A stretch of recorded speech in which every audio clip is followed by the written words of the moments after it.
Orta məktəbi 5 ilə bitirən məzunların yalnız 43,30% attestat qiymətlərini doğruldub.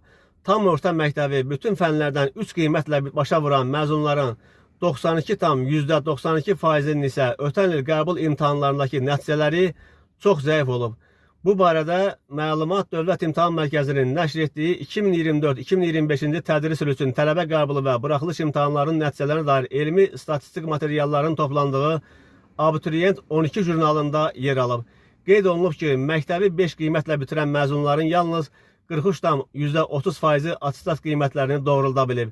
Bu da məktəblərdə verilən aşağı qiymətlərin obyektiv olduğunu, yüksək qiymətlərin isə nisbətən şişirildiyini göstərir.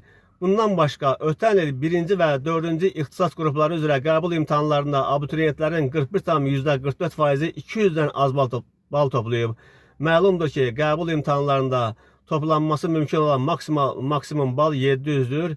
Dövlət İmtahan Mərkəzi 0-700 bal diapazonunu şərti olaraq 0-200, 200, 300, 300, 500, 500, 700 intervalına bölərək ənənəvi 2, 3, 4 və 5 qiymətləri ilə analogiyasını yaradıb. Məlum olub ki, bu il abituriyentlərin 41,4%-i imtahandan 2, 20,9%-i 3, 26,4%-i 4, 11,3%-i isə 5 qiymət alıb. Ötən il bu göstəricilər isə uyğun olaraq 46,3%, 21,1%, 24,8%, 7,9% olub. Beləliklə, aydın olub ki, bu il 2 və 3 qiymət alanların faizi nisbətən azalıb. 4 və 5 qiymət alanların faizi isə artıb.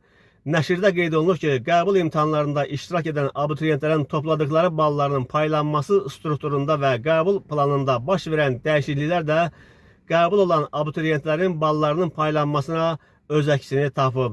Qəbul olanların topladıkları balların paylanma diaqramından görünüb ki, onların 29,4%-ni 3, 46,1%-ni 4, 19,1%-ni isə 5 qiymət alanlar təşkil edib.